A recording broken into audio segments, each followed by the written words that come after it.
Well, I like to get started on time, and I know that our presenter has a lot of things to share today. So, my name is Donna Reiner. I am a board member on the Arizona Preservation Foundation, one of the sponsors of this program. Do request that turn off your video and make sure that you stay muted. We may have an opportunity at the end that you can turn your video back on.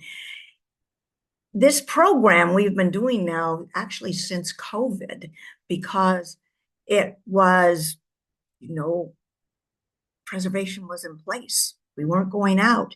And this has turned out to be so successful that we do continue to give webinars at least once a month, if not more often than that.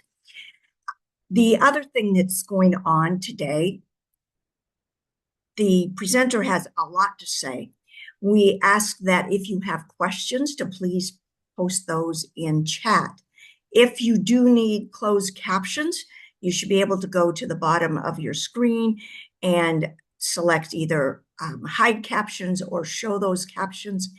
And other than that, I think we're just about ready to get started.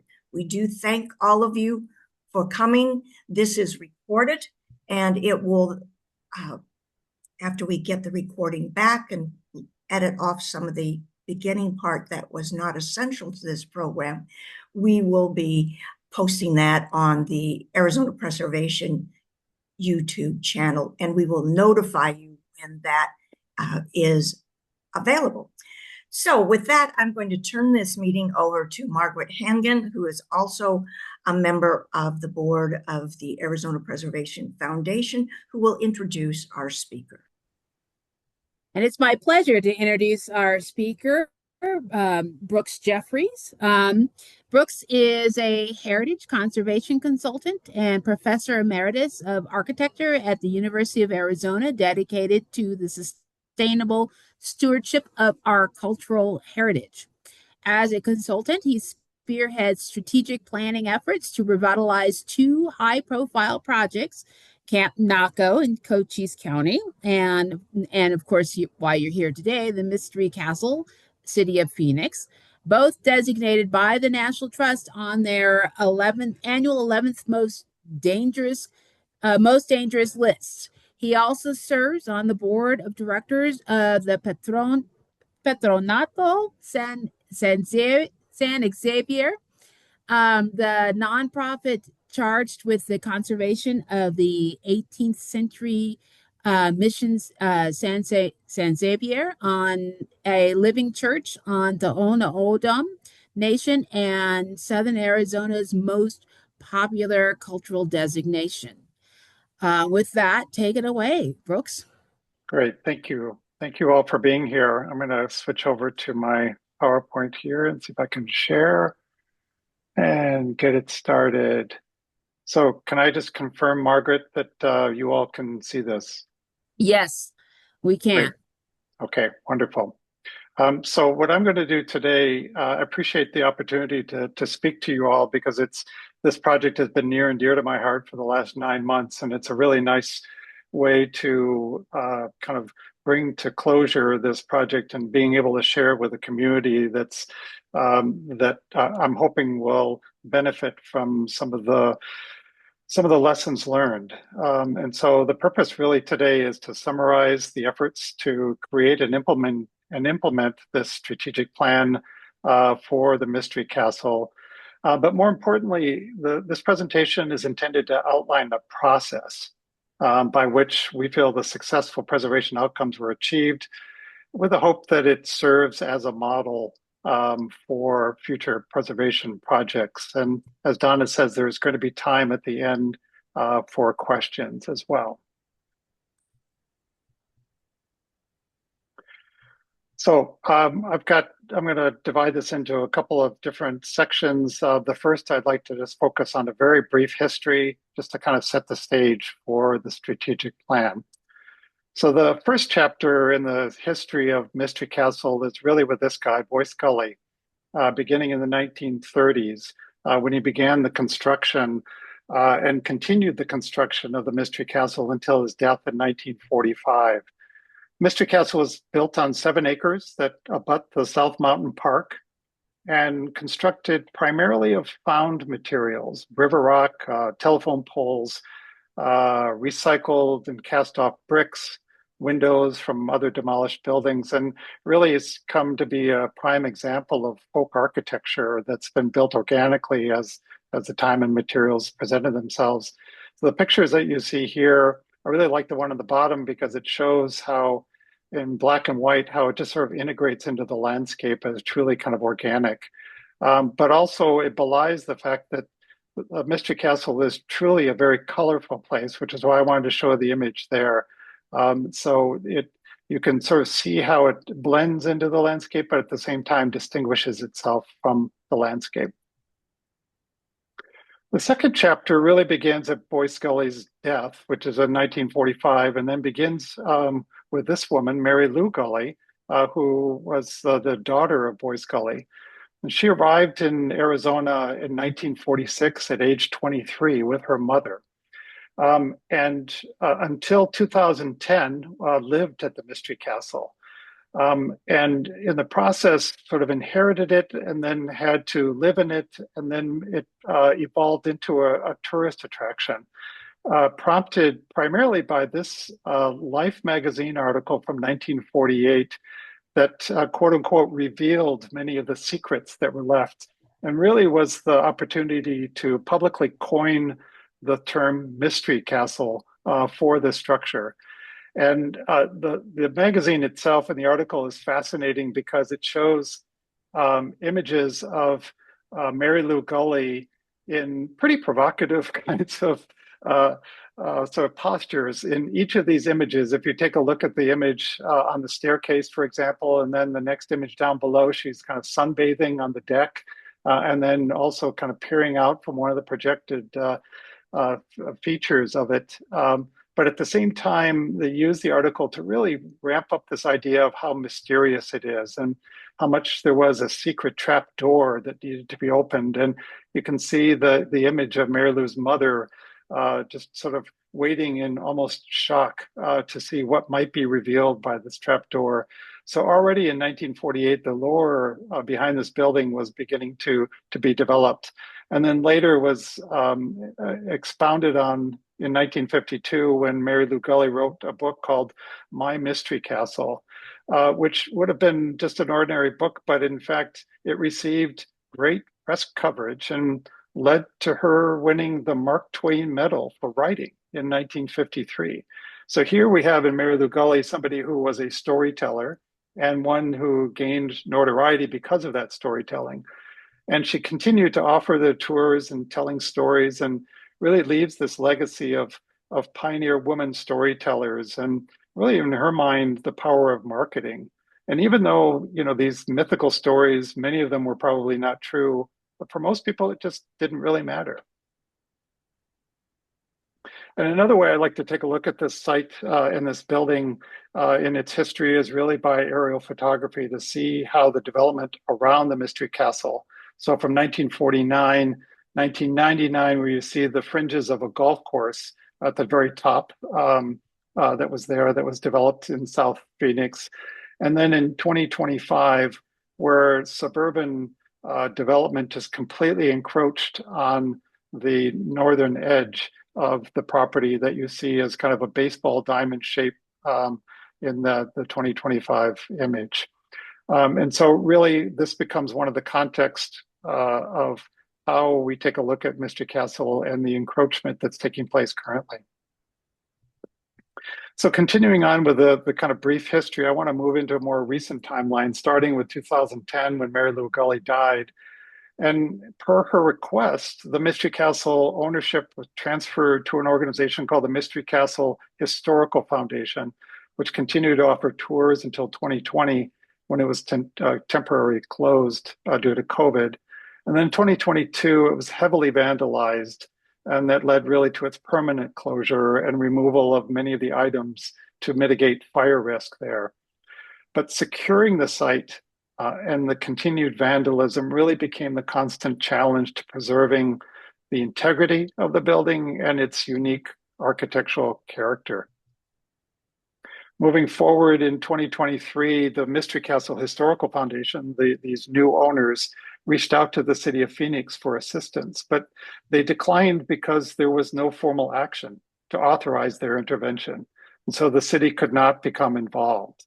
And so at the city's recommendation, the Mystery Castle Historical Foundation applied for a demolition permit as the best mechanism to trigger the city's involvement. So, but once the public notice of that demolition permit, it really led to the public perception that the Mystery Castle Historical Foundation, the owners, wanted to both demolish the Mystery Castle and to sell the property to the highest bidder, both of which were not true.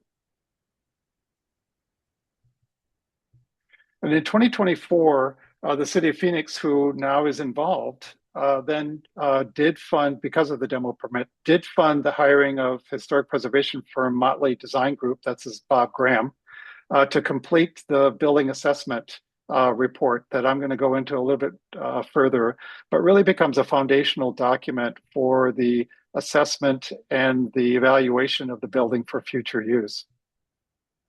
And then 2025 was really a pivotal year. It started off with the Mystery Castle being designated on the 11 most endangered list by the National Trust for Historic Preservation. And this effort was really spearheaded by the Friends of Mystery Castle, of whom Donna Reiner, the introducer, is a part of. And it really triggered national attention and a renewed local call to action to preserve the site. But however, the vandalism continued to be present there. It led to blight citations by the neighbors that led to a lien on the property, and the building was boarded up to protect the remaining architectural fabric. And the Mystery Castle Historical Foundation, the owners, really grew increasingly patient with the unsuccessful efforts to protect and preserve the site, which they saw as their moral and legal duty from Mary Lou Gulley. And so they really were seeking a viable exit strategy to remove their burden of constant vandalism, property liens, and what they saw as the ire of the people who were demonizing them for what they were attempting to do. And then this led to the recommendation to create a strategic plan to preserve the Mystery Castle. And so in August of 2025, the Friends of Mystery Castle and Preserve Phoenix secured funding from the Arizona Community Foundation to hire me to develop this strategic plan. So let's move on to the next chapter of this, which is really outlining the strategic plan with that. So first, the purpose. As I met with the Friends of Mystery Castle, it became very clear that there were really three objectives to the strategic plan. One was to define a vision for future community uses. The second was to define a preservation implementation roadmap to both restore the building and rehabilitate it for future public use, and then define models for future operational and financial sustainability. So the components of the strategic plan were really four, and this is going to be the kind of outline of how I want to continue with the presentation today, is sort of going through this strategic plan components. And even though they're all there, information gathering, stakeholder engagement, case studies, and then synthesis and implementation. And even though these components are presented in a sequential order, it's not really a linear process. They are quite interdependent and cyclical in terms of the approach to taking a look at this and having one inform the other. And while the end goal and the deliverable for this project was intended to be a strategic plan, in other words, a kind of a roadmap document with priority actions to be implemented over time, my work on this project really transitioned from developing recommendations to implementing the emerging strategies as the project unfolded. And so, in essence, as the project carried on, I was implementing the strategic plan as I was writing it. And so I'll share a little bit more about that as we go forward further. Okay, the first component was information gathering then. And this started really with a variety of different documents that have been collected. But as I mentioned before, the fundamental one was the Mystery Castle Building Condition Assessment Report, which included the most detailed site history to date for the Mystery Castle. It also included a comprehensive inventory of building systems and materials and features. It did a structural and code analysis and found most of it was non-compliant, of course. It did identify potential use scenarios, and you could see them there as a residence, as a house museum, and as an event center. And then also estimated the cost for the preservation and rehabilitation at 3.3 million, which even by Bob Graham's estimation is probably smaller than it would need to be. But more importantly, it left open three main questions that became the crux of the strategic plan. First, what will be the most viable end use? Second, who will own or manage the property? And then third, of course, how this will be funded. So that was really the foundation of how I move forward with this strategic plan. I then, one of the key outcomes of the information gathering was to create a comprehensive list. Sometimes it's done as a SWOT analysis, strengths, weaknesses, opportunities, and threats. I chose to do opportunities and challenges just to make it a little bit easier. And so this list was generated starting at the beginning and then using a variety of different stakeholder engagement opportunities to really vet them and refine them and then communicate them out to the various stakeholder groups over the course of time. So it started off with identifying the key opportunities. And there you have them, revitalize one of Phoenix's unique historic landmarks and celebrate the legacy of women storytellers, that being Mary Lou Gulley. The potential for a public amenity adjacent to the Phoenix Preserve and new development in South Phoenix. And third, the size of the site made it a potential for compatible contemporary development, and then also preserve the integrity of the historic structure and collateralize that with the building parcel to fund the preservation. So already thinking about funding opportunities with the site itself. And then the challenges. So the challenges were, again, ongoing security, vandalism. This unique construction type really became an obstacle to contemporary reuse because it made it difficult to make it code compliant. A third challenge that really emerged from this was the perception that Phoenix considers itself a new city and really doesn't view history as a priority value in terms of shaping its identity and therefore its public funding. So this idea that there could be public funding available actually became the challenge because there really wasn't the sort of citizen outcry that led to legislative prioritization of public funding for many of the historic sites in Phoenix. And so this became a challenge that really needed to be identified as we move forward to identifying alternative funding strategies outside of the city of Phoenix. Another thing that's obvious to many preservationists is that preservation efforts take a long time. So part of this then was managing the expectations of many of the stakeholders in terms of how long this process would actually take. And then this lack of champion to navigate the complexity required to oversee this project. I had a very discrete time period for this project, but no other champion. And if you're familiar with Phoenix and the Monroe Street Abbey, the kind of Terry Goddard kind of champion that is needed to really sort of navigate this process all the way through to its completion. And then finally, the sort of lack of widespread community support. And there were pockets of people who were very much champions of trying to make this happen, but it didn't represent the widespread community support that might be seen for something else that had a little more notoriety, particularly for contemporary Phoenicians. But more importantly, recognizing both these opportunities and challenges created the foundation for what I'm going to continue to refer to as kind of a consensus-driven, objective baseline reality check of contextual parameters. And this then informed how the strategic priorities were developed. So you have to understand that context before you can be realistic about how you move forward with strategic priorities. So next was stakeholder engagement. And this is really all about building trust and really deep listening to those who were most impacted by the project. And then, of course, clearly communicating those project goals and the process that was being developed.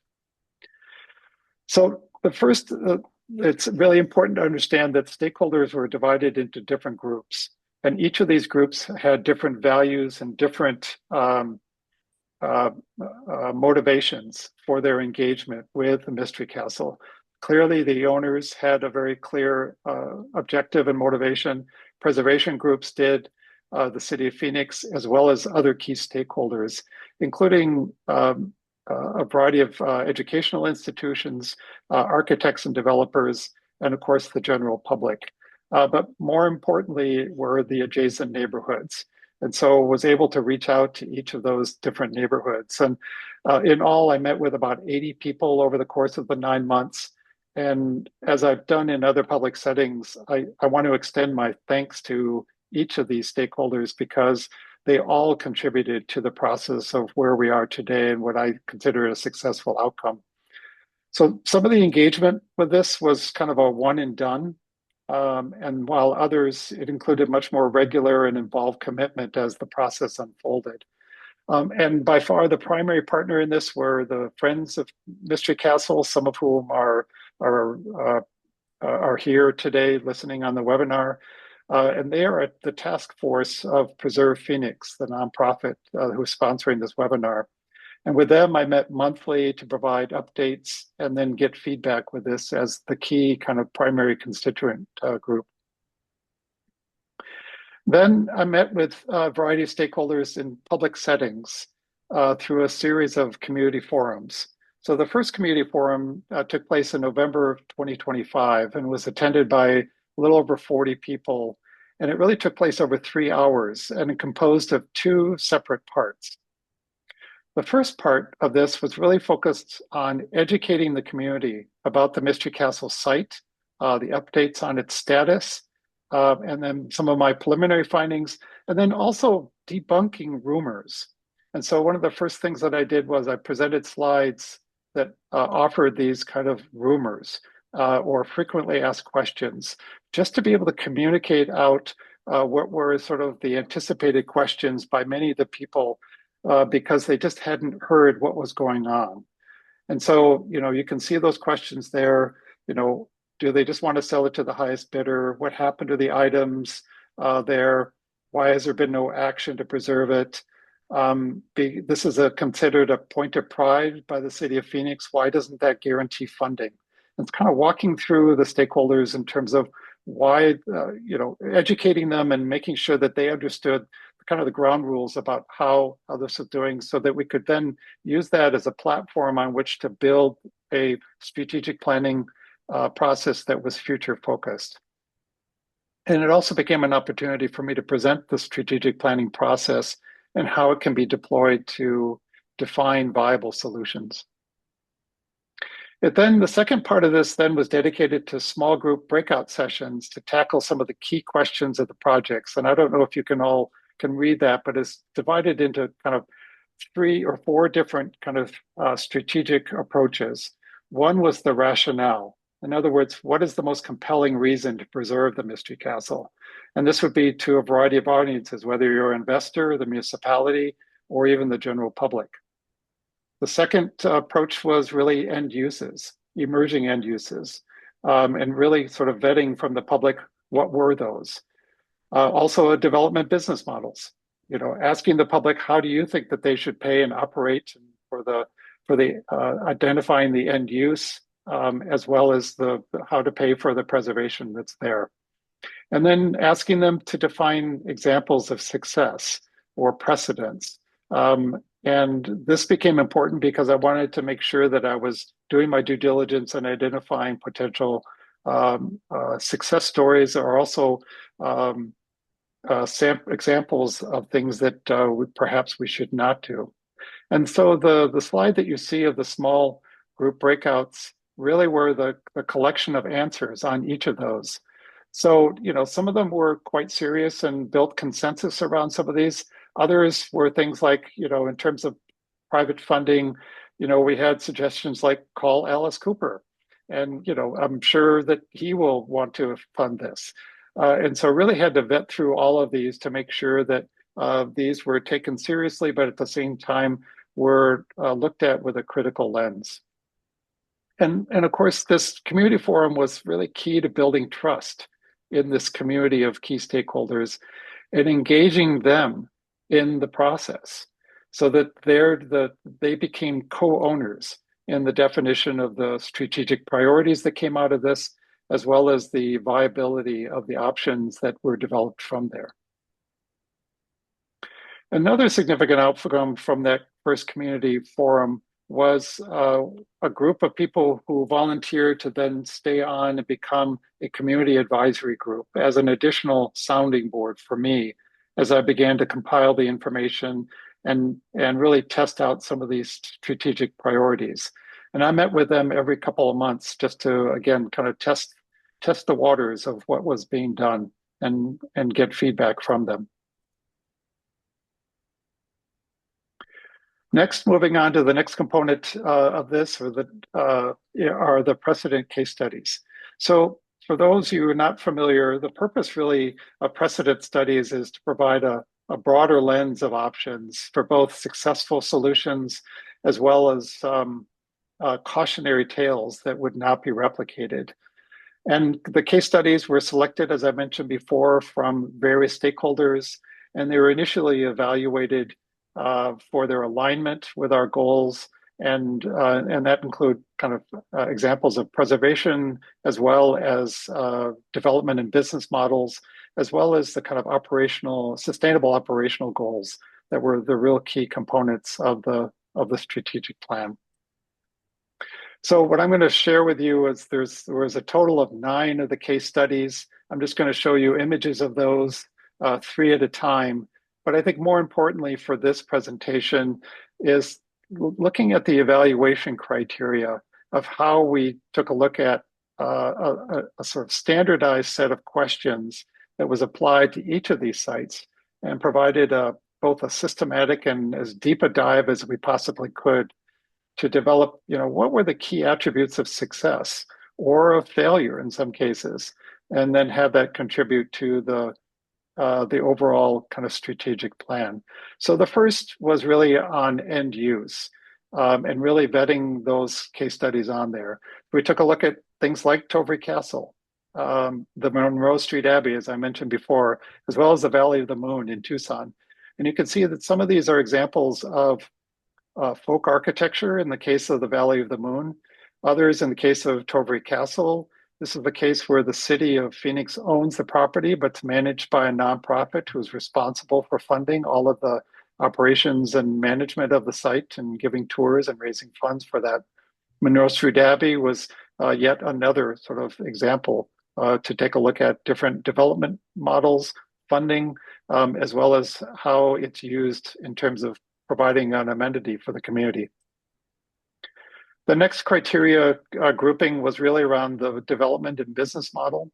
And so it was asking the question, kind of digging deeper into what was the management model that ensures the site's sustainability. And then how were they cost funded and what sources did they come in? Was it a combination of grants and ticket sales? Were there endowments? And then finally, how did the site itself measure success? Was it a business that happened to be in a historic place, or was it a historic site that has to run as a business? And so some of these then allowed us to then inform how these various kinds of case studies could be used to inform Mystery Castle. And you can see 3 other examples here: Camp Naco, the Secret Garden in Phoenix, the Benedictine complex in Tucson, which is, if you take a look at that image, there is a 20th century church that's there, which was a Benedictine monastery, and then a residential development that enveloped all the way around it. And then the final category of evaluation criteria was the preservation process. And just really asking these questions: how long did it take? what were the key challenges, the costs, and then identifying that project champion that guided the effort. And sometimes it's not just a person, but it could be an organization or even a municipality that drove that. And again, the last three sites that we looked at, the Watts Towers, again, kind of a folk architecture site, the Wrigley Mansion, and then Warehouse 215 in Phoenix. And we were very lucky. Donna Reiner provided a connection to Goucher College, which had a micro internship program that allowed us to use a student to help with a lot of the fact finding and digging to provide some of the background research to complete some of these case style profiles. And while they didn't complete the entirety of this research for a real in-depth analysis typical of this kind of research, they did provide a lot of information that informed us. And that combined with my shifting from kind of doing the strategic plan to actually implementing it meant that these case studies were not completed to the degree that would be typical, but it did help inform a lot of the information moving forward. And so the last category that I want to focus on before we get into questions and or sort of key takeaways and then questions and answers is synthesis and implementation. And even though the implementation component of this project was not really what I signed up to do, it became very clear early on, as I mentioned before, that from the owner's perspective, they were looking for an exit strategy and wanted to identify an individual or an organization to take ownership of the Mystery Castle property as soon as possible. And along with trying to preserve the historic buildings and make it publicly accessible, they were really pushing to find some solutions as quickly as possible. So this is where it shifted from the synthesis of a lot of this information into implementation. And so in the end, my final product was not a strategic plan, but was a final report. So I just wanted to clarify that in a typical strategic plan, it would then synthesize all of these kinds of information that we've been gathering. So, and throughout this process then, because of that urgency, there were prospective property owners and ownership models that were being considered by the owners, the Mystery Castle Historical Foundation. And in the absence of the city of Phoenix wanting to acquire the property, the fear by many community stakeholders in particular was that the potential for the property to be sold based on its potential financial value rather than leveraging its intrinsic historical value really became the crux of their concern. And so many developers would see the Mystery Castle as a liability rather than an asset. And so we wanted to make sure that we were vetting out those people that to make sure that became a red line that wouldn't be crossed. And while the Mystery Castle never subscribed to putting money over their goals of preserving that, because again, they felt it a moral as well as a legal responsibility to do that, the high public profile of this project really necessitated a very clear and objective process that really had an integrity that then ensured the validity of the outcome.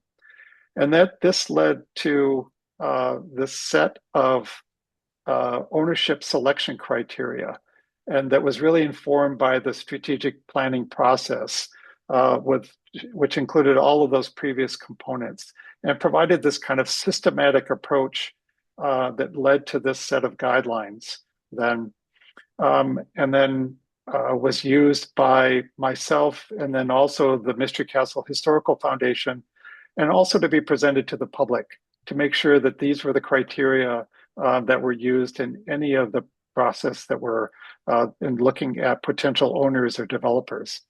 So there you can see them there. First of all, it's an alignment of vision for preservation and public accessibility. Second, there had to be a business model that really defined a sustainable end use and an operational management of the property. We really were looking for someone who had successful track record for preservation-oriented development, as well as operational success for the long term. So oftentimes you'll see in these case studies where it was preserved, they found a new use, but then they couldn't manage it. and it just sort of went to pot after that. And so it then determined that there needed to be also ready access to capital to execute this vision and the development plan.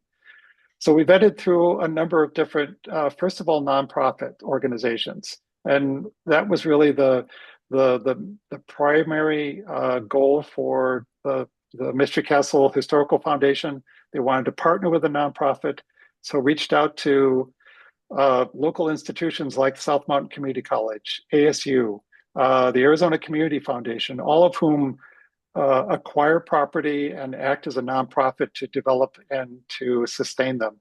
Reached out to the Girl Scouts of in South Phoenix, the Phoenix Community Alliance, as well as the Phoenix Revitalization Corporation, which was the closest to coming to that. But none really had the capacity to take on this scale of project. And so with that, then we moved to some other developers and reached out, and some were contacted the Mystery Castle Historical Foundation directly, and some we sought out. And those included Venue Projects, the Cardone Development Group, Imagine Development, Heather Lennon, and then the Harrell family of companies. And it really, in the end, it was Eric Harrell and the Harrell family of companies that checked all of these boxes. And you see them here meeting on site with the the Mystery Castle Historical Foundation board members to go over both the site as well as sort of start the negotiations. And it happened very relatively quickly. Once these criteria were met, it became very clear that there was an alignment in terms of their integrity and their track record to move forward. And the Mystery Castle Historical Foundation selected them to purchase the property, and that purchase was finalized in mid-March of 2026. And then this led, after the sale of the property, this led to the second community forum, which took place in May of 2026. And this really provided an opportunity to introduce Eric Harrell and his team as the new owner of the Mystery Castle. And so, the opportunity to bring pitchforks and torches was quite present to everyone's mind, but it turned into really a great opportunity for him to present his case, present his vision for creating a destination venue at Mystery Castle, and then was followed by a very robust question and answer session that resulted in enthusiastic support for his commitment to preserve Mystery Castle and really to address the critical needs of South Phoenix community. And many of the neighborhood associations were there, as well as just property owners that were interested in revitalizing South Phoenix in general. And the slide on the right, or the picture on the right, really it shows Phoenix District 8 council member and now Vice Mayor Keisha Hodge Washington standing up and endorsing Eric's efforts and his commitment to do this. And it really sort of garnered or it galvanized support for this. The community forum was attended by about 60 people. And in the other part of this community forum, it really provided me an opportunity to summarize the entire strategic planning process and its outcomes. And it was important, I think, to convey the selection of Eric Harrell here, not as an arbitrary decision, but one that was based on a process that represented the culmination of months of extensive stakeholder engagement and the exploration of multiple nonprofit and private sector options that were based on a set of criteria. And again, I think communicating that became a very important role in ensuring public support for Eric Harrell and then the process and the outcomes then moving forward. The other outcome that came from this process was a recognition of the separation of the physical property, in other words, the Mystery Castle property and the building, from the archival materials that were associated with Mary Lou Gulley and the other Mystery Castle artifacts that were currently being housed by the Mystery Castle Historical Foundation, the owners. And so I'm very pleased to say that that the Mystery Castle Historical Foundation is working with the South Mountain Community College to establish the Mary Lou Gulley collection as part of their South Phoenix archive, and with the purpose of celebrating Mary Lou's legacy. And so this is not just an archive of artifacts, but the hope is then for community programming that ensures that the Mystery Castle story and Mary Lou's story and her role in it is preserved and shared with future generations. And so please keep an eye out as this develops. They're working in partnership with the owner, Eric Harrell, to make sure that there's programming that takes place at the Mystery Castle, in addition to South Mountain Community College. And the image on the right here is the Mystery Castle Historical Foundation meeting with the South Mountain Community College. And the woman on the left is Summer Turland, who's the head of the archive and the South Phoenix Community Archive Project. And finally, I'd like to sort of summarize all this with some key takeaways and then open it up for some questions. So let me go through these one by one. First, I have a mantra that I use in a lot of what I work, and that is integrity of process validates the outcome. And so this is typical of kind of research methods and the scientific methods, where you gather information, you listen to as many people as you can, you synthesize, you test, you refine, you validate ideas, and then you implement, and then you evaluate those outcomes. And so this idea of a process then becomes as important as the outcome, because it validates the entire process as well as the end result. The second, meet people where they are and then lead them to where they need to be. So this is kind of based on empathy, and really focuses on the facilitation and the building of trust. So, we always held our public meetings at local locations near the Mystery Castle. I attended neighborhood association meetings, being present there and allowing the stakeholders to share their values and their motivations that drive their passion about the Mystery Castle, and allow them to be educated, and making them, as I mentioned before, co-owners, with the goal of really community engaged consensus building toward defining what those outcomes need to be and the process to get there. Third, adopt a preservation plus approach to a project.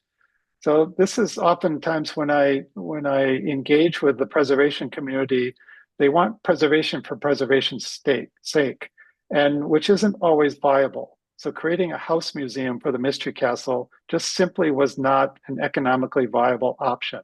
And so it meant that we need to understand the values that drive the economic as well as the operational and management sustainability, and really embrace the tools that evaluate that viability to all of those stakeholder types, whether it's the owners, municipality or city departments, developers and investors, as well as the preservationists. And also, I think important with this Preservation Plus approach is that we need to recognize both intangible and the tangible heritage of any project. So this idea of wanting to recognize the potential for telling the story of pioneer women storytellers in the Valley became as important as preserving the building itself. Communicate, communicate, communicate. And, as I mentioned earlier in this, the perception of what was happening in the Mystery Castle was far from the truth of what was actually going on. But of course, in the vacuum of any credible information that's out there, that perception becomes reality to those stakeholders. So it becomes very important to share with those stakeholders both the process and the outcomes, and again, make them co-owners of that decision-making process. And then finally, chase favors a prepared mind. This is a famous quote by Louis Pasteur. It really identifies the idea that luck or opportunity really favors those who are already ready and has the opportunities established for them. And, this kind of idea of dumb luck really does play into it. And And I will tell you that Eric Harold came out of the woodwork, and he was minding his own business when Julia Taggart, a member of the Friends of Mystery Castle, went into Eric's candy and chocolate store there in Sunny Slope, and struck up a conversation that led to the topic of the Mystery Castle. And that led, and that he was interested in it. But here he was just a candy store owner.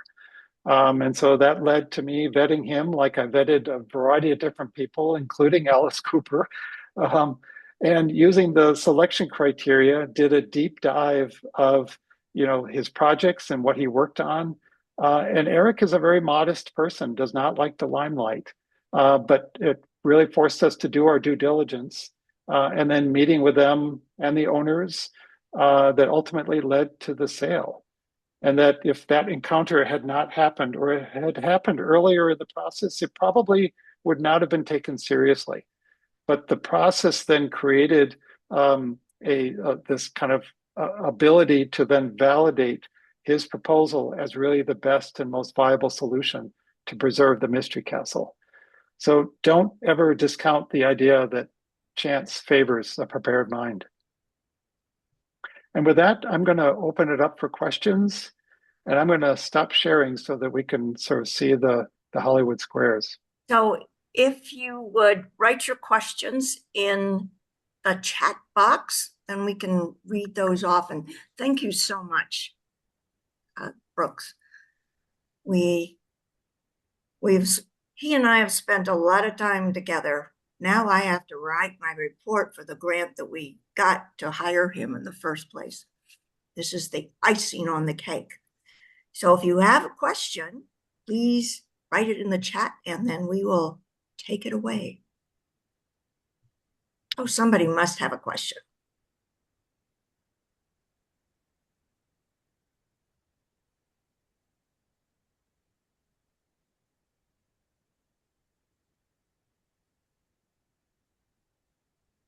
There was one question earlier that said, where can I sign up for the monthly webinars? And since we are loosey-goosey on scheduling them, the best thing to do is, as I said, now that we have your email, you're on our list. We'll be sending that out, but we do use social media quite a bit.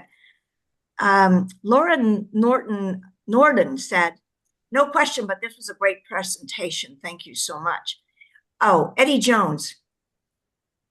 What became of the removed artifacts? Yeah, no, great question, Eddie. And again, that was sort of the mystery question that always came up about what happened. So the indigenous artifacts that were housed in the Mystery Castle, many of them were not authentic. Some of them that were then delivered to the Sedivaki Museum to be repatriated. And so they used the consultation process then to repatriate the indigenous artifacts back to the indigenous tribes. The other artifacts that were there, the Mystery Castle Historical Foundation, the owners after Mary Lou died, hired an antiques dealer to go through and assess the artifacts that were there, determine whether or not there was of any value, both historical as well as for sort of resale. And they determined that there wasn't, except for one, apparently a bed that was there. And with the permission of the Mystery Castle Historical Foundation, they took that bed, restored it, and then put it on Facebook Marketplace, which then caused a hullabaloo because, again, it sort of led to the perception that the artifacts at the Mystery Castle were being sold because the bed itself was labeled as being part of the Mystery Castle. So that did not help things. But in fact, there was only one thing on the Facebook Marketplace, and it was done with the permission of the owners. Thank you. Now we've got some comments. I'll read through the comments and then we'll get back to the questions. I do want to express that, in my opinion, Brooks and the myriad stakeholders really did justice to Mary Lou Gulley's memory and vision for her family home. Then, another question. What will be done with the castle? Will the book by Mary Lou be republished? Yeah, great question. And I think, I may even turn this over to you, Donna, but in terms of the Mystery Castle, the vision that had been laid out by Eric is that he was going to restore the Mystery Castle and use it as an event venue, primarily for weddings and other kinds of special events. He did something very similar at the I just blanked on the project. The Woodland Church. The Woodman Church, thank you. Woodland property, which is used as a wedding venue. But the intent is to restore a couple of the rooms within the Mystery Castle, those signature rooms like the Saguaro room and some of the other ones that could be really used as photo backdrops and ceremony, but not have a lot of people in it. Then the idea is to use the other part of the property to create a contemporary facility for the actual restaurant and dining kind of venue that would be there, large community gatherings that could have the accommodations for both contemporary modern plumbing, ADA accessibility, as well as kind of all the other amenities for an event venue. And then the biggest sticking point was parking. And so Eric, as he's done on other properties, or other projects, he has purchased parking on or leased parking off-site and then provides transportation to the site. And so that's what he's planning to do, so as not to put the burden of parking for 400 people on the Mystery Castle site, but rather put it off-site and create an opportunity for shuttles for large events that are there. He's also hoping to then open it up for smaller sort of neighborhood meetings then as well, and other kind of events. So I'll let you talk about the book. I'll answer about the book. I'm not sure whether that will be republished, but some of the artifacts, well, not smart, the materials that are going to South Mountain College. Mary Lou had at least 4 different manuscripts of 4 different stories, so which have never been published. And that might be kind of even more interesting than republishing the original book. I have to say that I went through that and tried to document places that she talked about and couldn't find that they exist. So I'm not sure. The story is great, but I'm not sure how much republishing it would make be sellable. But I don't know.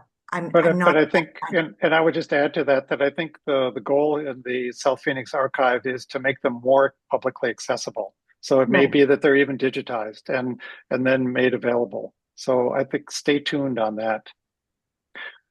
So yeah, go ahead.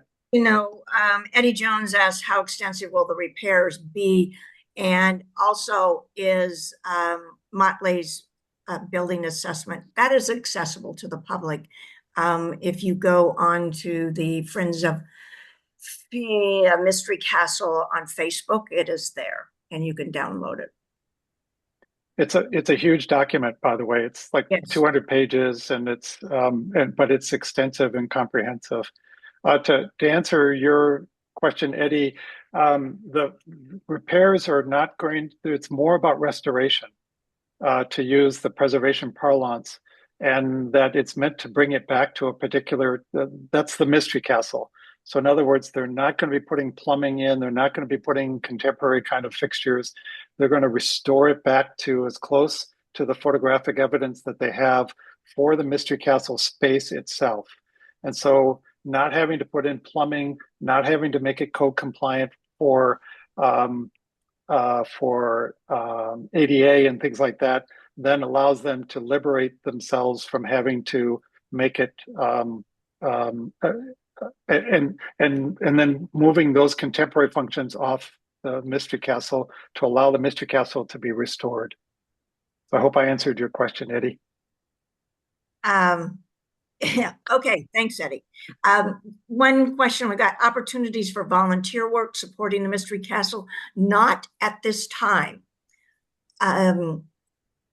because We are allowing the new owner to do the things that are necessary to secure the building, reduce, eliminate the vandalism, and eventually do with some of the projects to complement his visions of new things. So no volunteer work needed yet, but that's not to say that it won't occur.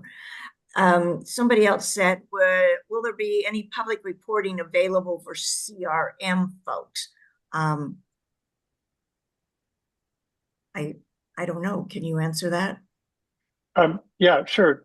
So the framework will be publicly available if the final report that I submitted will be publicly available. So all the things that I mentioned in this presentation is part of the final report, and I would certainly give my permission to make it publicly accessible if it's agreeable to Friends of Mystery Castle. And I also say, to answer Cheryl's question too, is will it be open again? It will. But it just depends on the timeline that Eric is trying to establish for that. There will be tours that will be a part of it. They may be limited, again, because of the kind of the sort of structural concerns that are there in the code compliant terms.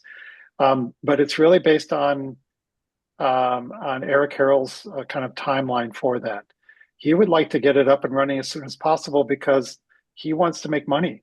And this is not a money pit for him. This is meant to be something that he can turn around and actually generate funds from, as he's done in some of his other projects. And I will say, I've encouraged Eric Harrell and also the Friends of Mystery Castle to stay connected and to use the Friends of Mystery Castle as a community engagement vehicle, so that the kind of goodwill that's been established and the stakeholder community that's been developed can continue to be leveraged for whatever events he's going to host there, and any sort of announcements of grand openings can then be communicated through the Friends of Mystery Castle. So I encourage you to stay engaged with the Friends of Mystery Castle as a conduit then for that information. And much of that information will also be posted on the Preserve Phoenix website, since the Friends are a task force under that umbrella. One person, you may have missed it, says, when and where will this recording be available to view? It will be available on the Arizona Preservation YouTube channel, and most of our previous webinars are there. Look at them anytime you want. As far as when, remember, we're an all-volunteer organization, so it depends on when we get the copy of this recording and the editing is done and then it's put up. We will send you out an announcement, because we have your email, that it has been posted.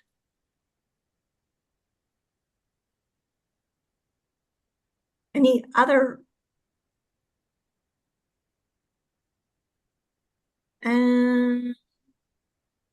Okay. Julia, since she's the initial contact, she says, we have talked with Eric and will be continuing to work with him and help him however we can as a member of the Friends group.